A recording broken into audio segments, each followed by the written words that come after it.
होता त्यावरती काय आणि त्याचा किती कर्मचाऱ्यांना लाभ भेटतो? या ठिकाणी कित्येक वर्षापासून खूप मानधनावरती अतिशय तुटपुंज अशा पगारावरती कर्मचारी काम करतात आणि त्यांना न्याय देण्याची भूमिका ही आपण त्या ठिकाणी घेतलेली आहे. अनेक कोर्टचे निर्णय त्या ठिकाणी त्यांच्या बाजूनी म्हणजे त्यांच्या अनुकूल परिस्थितीसाठी आलेले आहेत. कोर्टामध्ये देखील त्या ठिकाणी केलेले आहेत त्यांना कायम करण्यासाठी.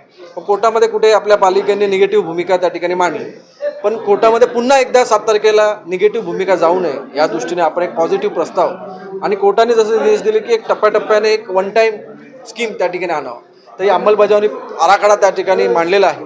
तो आराखडा मंजूर झालेला तो कोर्टासमोर सादर ते करतील आणि कोर्ट निर्देश देतील त्याप्रमाणे आम्ही आता पुढे समायोजनचा कार्यक्रम त्या ठिकाणी करू आणि निश्चितच या आपल्या 550हून अधिक कर्मचाऱ्यांना त्या ठिकाणी न्याय भूमिका देण्याचे काम या सभागृहाने केले. सर, शासनाकडनं तुम्हाला वाटतं की या प्रस्तावावरती अंतिम निर्णय होऊ शकेल किंवा काय याचा? शासनाकडे पदनिर्मिती अर्हता बदलण्याचा सहाय्यक आयुक्त पदाच्या वरचा त्याचा प्रस्ताव जाईल आणि त्या दृष्टीने त्या जे शासनाकडे मंजुरी द्यायचं आहे त्या गोष्टी शासनाच्या मंजुरीने करू.